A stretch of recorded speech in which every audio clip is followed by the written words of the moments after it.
ಎಲ್ಲರಿಗೂ ನಮಸ್ಕಾರ. ಸಬಿ ರುಚಿಗೆ ಸ್ವಾಗತ. ನಾನಿವತ್ತು ಜೀರಾ ರೈಸ್ ಮಾಡ್ತಾ ಇದ್ದೀನಿ.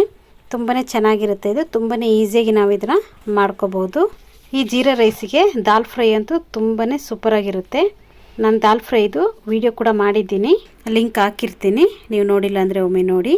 ಬನ್ನಿ ಇದು ಹೇಗೆ ಮಾಡೋದು ಅಂತ ನೋಡೋಣ. ಅದಕ್ಕಿಂತ ಮುಂಚೆ ನೀವು ನಮ್ಮ ಚಾನಲ್ಗೆ ಹೊಸಬರಾಗಿದ್ದರೆ ಇವಾಗಲೇ ನೀವು ಸಬ್ಸ್ಕ್ರೈಬ್ ಮಾಡಿ, ಪಕ್ಕದಲ್ಲಿರುವ ಬೆಲ್ಲೈಕನನ್ನು ಕೂಡ ಪ್ರೆಸ್ ಮಾಡಿ.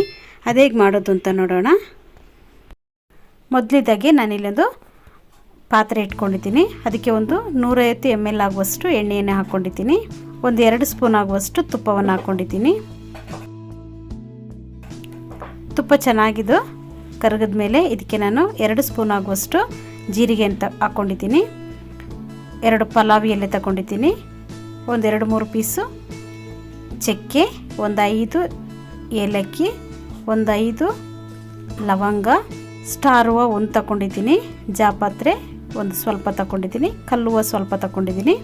ಇವಾಗ ಇದಕ್ಕೆ ಮೊದಲನೇದಾಗಿ ಪಲಾವಿ ಎಲೆಯನ್ನು ಹಾಕ್ಕೊಳ್ಳೋಣ. ಅದ್ರ ಜೊತೆಗೇ ನಾವು ಜೀರಿಗೆಯನ್ನು ಕೂಡ ಸೇರಿಸ್ಕೋಬೇಕು. ಜೀರಿಗೆ ಸ್ವಲ್ಪ ಇದು ಚೆನ್ನಾಗಿ ಫ್ರೈ ಆದಮೇಲೆ ಇದ್ರ ಜೊತೆಗೇ ನಾನು ಮಸಾಲ ಪದಾರ್ಥಗಳನ್ನು ಹಾಕ್ಕೊಳ್ಳೋಣ. ಇದನ್ನು ಸ್ವಲ್ಪ ಹೊತ್ತು ಫ್ರೈ ಮಾಡ್ಕೋಬೇಕು. ನೋಡಿ, ಇವಾಗ ಇದು ಚೆನ್ನಾಗಿ ಫ್ರೈ ಆಗಿದೆ. ಇದಕ್ಕೇ ನಾನು ಒಂದು 4 ಈರುಳ್ಳಿಯನ್ನು ಚಿಕ್ಕದಾಗಿ ಕಟ್ ಮಾಡಿ ಹಾಕ್ಕೊಳ್ತಾ ಇದ್ದೀನಿ. ಈರುಳ್ಳಿಯನ್ನು ಹಾಕ್ಕೊಂಡು ಅದನ್ನು ಕೂಡ ಚೆನ್ನಾಗಿ ಫ್ರೈ ಮಾಡ್ಕೋಬೇಕು. ಇವಾಗ ನಾನು ಇದಕ್ಕೆ ಒಂದು ಸ್ವಲ್ಪ ಉಪ್ಪನ್ನು ಸೇರಿಸ್ಕೊಳ್ತಾ ಇದ್ದೀನಿ. ನೋಡಿ, ಒಂದು ಸ್ವಲ್ಪ ಉಪ್ಪನ್ನು ಹಾಕ್ಕೊಂಡ್ರೆ ಬೇಗನೆ ಇದು ಫ್ರೈ ಆಗುತ್ತೆ ಈರುಳ್ಳಿ ಕೂಡ. ಅದಕ್ಕೋಸ್ಕರ ಸ್ವಲ್ಪ ಉಪ್ಪನ್ನು ಸೇರಿಸ್ಕೋಬೇಕು. ಚೆನ್ನಾಗಿ ಇದನ್ನು ಫ್ರೈ ಮಾಡ್ಕೊಳ್ಳೋಣ. ನೋಡಿ, ಇಲ್ಲಿ ಈರುಳ್ಳಿ ಕೂಡ ಚೆನ್ನಾಗಿ ಫ್ರೈ ಆಗಿದೆ. ಇವಾಗ ಇದಕ್ಕೆ ನಾನು 1.5 ಸ್ಪೂನ್ ಆಗುವಷ್ಟು ಶುಂಠಿ ಬೆಳ್ಳುಳ್ಳಿ ಪೇಸ್ಟನ್ನು ಹಾಕ್ಕೊಳ್ತಾ ಇದ್ದೀನಿ. ಶುಂಠಿ ಬೆಳ್ಳುಳ್ಳಿ ಪೇಸ್ಟನ್ನು ಹಾಕ್ಕೊಂಡು ಕೂಡ ಇದನ್ನು ಕೂಡ ಚೆನ್ನಾಗಿ ಫ್ರೈ ಮಾಡ್ಕೋಬೇಕು. ಇವಾಗ ನಾನು ಇದಕ್ಕೆ ನೀರನ್ನು ಸೇರಿಸ್ಕೊಳ್ಳೋಣ.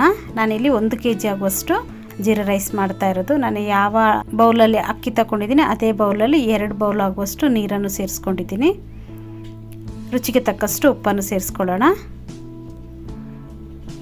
ಉಪ್ಪನ್ನು ಹಾಕ್ಕೊಂಡು ಒಮ್ಮೆ ಚೆನ್ನಾಗಿ ಇದನ್ನು ಮಿಕ್ಸ್ ಮಾಡ್ಕೋಬೇಕು. ಇವಾಗ ಈ ನೀರು ಚೆನ್ನಾಗಿ ಕುದಿ ಬರಲಿ. ಮುಚ್ಚಳ ಮುಚ್ಚಿ ಇದನ್ನು ಕುದಿಸ್ಕೊಳ್ಳೋಣ.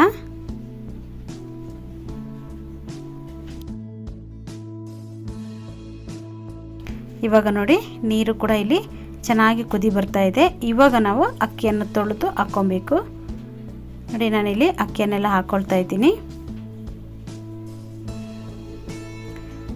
ಅಕ್ಕಿ ಹಾಕ್ಕೊಂಡ್ಮೇಲೆ ಒಮ್ಮೆ ಚೆನ್ನಾಗಿ ಮಿಕ್ಸ್ ಮಾಡಿಕೊಂಡು ಮುಚ್ಚಳ ಮುಚ್ಚಿ ಇದನ್ನು ಚೆನ್ನಾಗಿ ಬೇಯಿಸ್ಕೊಳ್ಳೋಣ.